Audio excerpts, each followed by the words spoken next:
जिसने कत्ल की साजिश रची उसी का हो गया मर्डर। रिश्तों के खून में लिपटी क्राइम की अजीब कहानी। तो गाइस, स्वागत है आपका आज की इस वीडियो में। और आज हम बात करेंगे एक मर्डर मिस्ट्री की कहानी के बारे में। जुर्म की दुनिया में कब क्या हो जाए ये कोई नहीं जानता। इस मर्डर मिस्ट्री की कहानी भी कुछ वैसी ही है, जिसमें जो हत्या करने की साजिश रचता है आखिर में उसी का कत्ल हो जाता है, और जिसकी हत्या करने की तैयारी होती है बाद में वही कातिल बन जाता है। कत्ल की इस कहानी में सिर्फ शरीर का खून नहीं होता, बल्कि कई रिश्ते भी तार तार हो जाते हैं। एक रिश्ता जो जुड़ने से पहले ही ख़त्म हो जाता है, तो कई सालों से जुड़ा एक रिश्ता अब ख़त्म होने की कगार पर आ जाता है। आज की क्राइम की कहानी ऐसे ही ब्लाइंड मर्डर केस की सच्ची घटना है। 16 मार्च को प्लास्टिक के बोरे में मिला एक लड़की का शव। इस रियल मर्डर मिस्ट्री की शुरुआत होती है 16 मार्च 2022 को। राजस्थान के अलवर जिले का भिवाड़ी इलाका, यहाँ के तातरपुर थाना एरिया के इंदिरा बस्ती पुलिया के पास प्लास्टिक के बोरे में एक लड़की की लाश मिलती है। जिसकी लाश मिलती है वो लड़की बेहद ही खूबसूरत थी। उम्र करीब 27 या 28 साल। पुलिस उसकी पहचान करने के लिए काफ़ी प्रयास करती है, लेकिन ऐसा कोई दस्तावेज नहीं मिलता है जिससे उसकी पहचान हो सके। आखिर में पुलिस आसपास के थानों से गुमशुदा लड़की का पता लगवाती है, जैसा कि हर जिले की पुलिस करती है। पुलिस ने अखबार में भी विज्ञापन निकलवाया, लेकिन फिर भी कोई सुराग नहीं मिलता है। ऐसे में पुलिस ने नियम के तहत 48 घंटे तक शव को रखने के बाद उसके फोटोग्राफ लेकर पोस्टमार्टम कराया। पोस्टमार्टम रिपोर्ट से पता चल जाता है कि लड़की की गला दबाकर हत्या की गई थी, लेकिन किसने की और क्यों की, इस बारे में पुलिस को कोई जानकारी नहीं मिल पाई। इसी सीसीटीवी फुटेज से मिला था बड़ा सुराग। होटल वालों से दिल्ली नंबर की कार पर हुआ ऐसा शक। चलिए जानते हैं।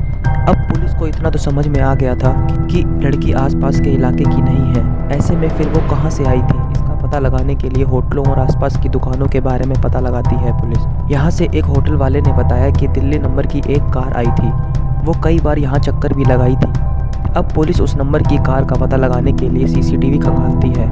चूँकि दिल्ली नंबर की गाड़ी शक के दायरे में आती है, इसी आधार पर दिल्ली पुलिस को भी सूचना दी जाती है। दिल्ली पुलिस को राजस्थान पुलिस द्वारा बताया जाता है कि पिछले कुछ दिनों में 27 से 30 साल की उम्र वाली कोई लड़की किसी थाने से लापता है क्या। तब दिल्ली की गांधीनगर पुलिस से जानकारी मिली कि 14 मार्च से एक लड़की लापता है। उसका नाम प्रियंका है। उम्र करीब 28-29 साल है। वो घर वालों से यह कहकर निकली थी कि एटीएम से पैसे निकालने जा रही है, लेकिन उसके बाद से वो नहीं लौटी थी। अब पुलिस ने जब थाने में मौजूद लापता लड़की की फ़ोटो देखी तो तुरंत पहचान गई। इस बीच पुलिस की एक टीम अलवर से लेकर दिल्ली के सभी टोल प्लाजा पर उस संदिग्ध कार के सीसीटीवी फुटेज को चेक किया तो दिल्ली नंबर की एक कार मिल गई। उस नंबर की जांच करने पर वो गाड़ी सुनैना के नाम पर रजिस्टर्ड मिली थी। वहीं भिवाड़ी पुलिस की दूसरी टीम अब लापता लड़की के घर वालों से पूछताछ करती है। उनसे पूछताछ करने पर पता चलता है कि प्रियंका ट्यूशन पढ़ाती थी। इसके लिए वो कपिल गुप्ता के घर जाती थी। कपिल गुप्ता दिल्ली में ही कारोबारी है। उनके बच्चों को प्रियंका कई सालों से पढ़ा रही है। उनके बच्चों को प्रियंका राखी भी बांधती थी। ऐसे में परिवार से बड़े अच्छे संबंध हैं। अब पुलिस ने जब कपिल गुप्ता की पत्नी के बारे में पूछा तो उसका नाम सुनैना बताया गया। बस पुलिस को यहीं से बड़ा सुराग मिल गया, क्योंकि जिस कार पर अभी तक शक था वो भी दिल्ली के कड़कड़डूमा में रहने वाली सुनैना के नाम पर ही रजिस्टर्ड थी। अब पुलिस जब कारोबारी और उसकी पत्नी से पूछताछ करती है तो कोई शुरू में खास जानकारी नहीं मिलती, लेकिन पुलिस ने जब थोड़ी सख्ती दिखाई तो बेहद ही चौंकाने वाली जानकारी सामने आई। पूछताछ में पता चला कि प्रियंका पिछले 9 सालों से कपिल गुप्ता के बच्चों को ट्यूशन पढ़ा रही थी। प्रियंका को पढ़ाने के 2 साल के भीतर ही प्रियंका और कपिल गुप्ता में गहरी दोस्ती हो गई थी। फिर दोनों में करीबी रिश्ते बन गए। ये सिलसिला लगातार दोनों में चलता रहा। कपिल गुप्ता ने बताया कि पिछले कई सालों में उसने प्रियंका पर 40 लाख रुपए भी खर्च कर दिए थे। अब प्रियंका हर हाल में कपिल से शादी करना चाहती थी, लेकिन कपिल की पत्नी सुनैना की खूबसूरती को देखकर प्रियंका भी खुद को उससे ज़्यादा सुंदर दिखाना चाहती थी, ताकि कपिल भी उसके प्यार और खूबसूरती का इतना दीवाना हो जाए कि अपनी पत्नी को हर हाल में छोड़कर उसी के पास चला आए। अब धीरे धीरे प्रियंका के लिए कारोबारी कपिल गुप्ता से शादी करना उसकी इज्जत से जुड़ गया था। प्रियंका खूबसूरती के लिए हर महीने 20,000 रुपये खर्च करती थी, इसलिए प्रियंका खुद को सुंदर और फिट बनाने के लिए दवाइयाँ खाने लगी। पुलिस पूछताछ में कपिल ने बताया कि प्रियंका हर महीने 20,000 रुपये अपनी सुंदरता पर खर्च करती थी। इन पैसों को वो विटामिन सी और ब्यूटी मेडिसिन पर खर्च करती थी। खुद को सुंदर बताकर अब वो लगातार कपिल पर अपनी पत्नी सुनैना को छोड़कर शादी करने का दबाव बना रही थी। इससे कपिल भी परेशान हो गया था। या तो तुम्हारी पत्नी सुनैना मरेगी या फिर 50 लाख दो। इसी बीच एक दिन प्रियंका ने यहाँ तक कह दिया कि अब कपिल को अपनी पत्नी सुनैना को मारना होगा। जब तक वो नहीं मरेगी तब तक वो शादी नहीं कर पाएगी। ये बात सुनते ही कपिल की हालत और ख़राब हो गई। कपिल ने इशारों में प्रियंका को ऐसा करने से मना किया तो वो ब्लैकमेल करने लगी और 50 लाख रुपए की मांग करने लगी।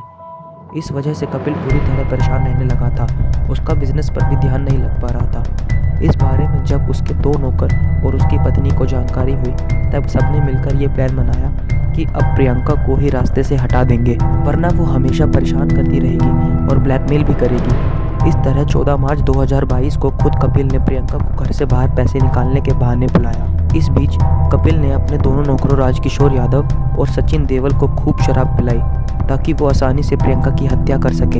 इसके बाद वे प्रियंका के पास पहुंचे। घटना वाले दिन यानी 14 मार्च को प्रियंका भी अपने घर पर पैसे निकालने की बात कहकर निकल गई। इसके बाद कपिल की कार में बैठ गई।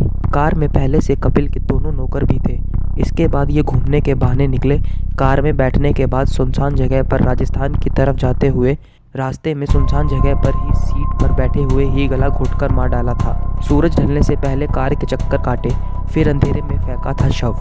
इस घटना का खुलासा करने वाले भिवाड़ी के ततारपुर थाना इंचार्ज SHO विजय चंदेल ने बताया कि कार में आरोपी प्रियंका के शव को छुपाकर काफ़ी देर तक घूमते रहे। फिर शाम के करीब 7 बजने पर जब काफ़ी अंधेरा हुआ तब ततारपुर थाना एरिया के सुनसान एक पुल के नीचे डेड बॉडी को फेंक दिया। इसके बाद सभी आसपास के इलाके में घूमते रहे। फिर एक होटल में खाना खाने गए। 16 मार्च को जब लड़की का शव मिला था तब कहीं से कोई सुराग नहीं मिलने पर आसपास के होटलों में पूछताछ की गई थी। उसी दौरान होटल वालों ने दिल्ली नंबर की एक कार पर शक जताया था क्योंकि उसने कई बार वहां चक्कर लगाए थे। इसी आधार पर जब कई इलाकों में जाकर टोल प्लाजा से CCTV फुटेज निकलवाया तब एक जगह गाड़ी के नंबर का पता चल सका। उसी CCTV फुटेज और गाड़ी नंबर के आधार पर पता चला था कि ये कार दिल्ली के आनंद विहार में रहने वाली सुनैना के नाम पर रजिस्टर्ड है। इसलिए दिल्ली के आनंद विहार और उसके आसपास के थानों की पुलिस से संपर्क कर उनके इलाकों में गुमशुदगी के बारे में पूछा गया था। तब जाकर प्रियंका के बारे में जानकारी हुई और फिर पूरे केस का खुलासा हो सका। अब इस केस में मुख्य आरोपी कपिल गुप्ता, उसकी पत्नी सुनैना और दोनों नौकर राजकिशोर और सचिन को गिरफ्तार किया गया। इस घटना को लेकर अब कहा जा रहा है कि अवैध रिश्तों ने बने बनाए सालों से रिश्तों को न सिर्फ ख़त्म किया बल्कि जेल की सलाखों में पहुंचा दिया। तो गाइस आज के लिए इतना ही। मिलते हैं नई वीडियो में नई स्टोरी के साथ। और अगर वीडियो अच्छी लगी हो तो वीडियो को लाइक, शेयर और चैनल को सब्सक्राइब करना मत भूलना। तब तक के लिए टाटा बाय बाय।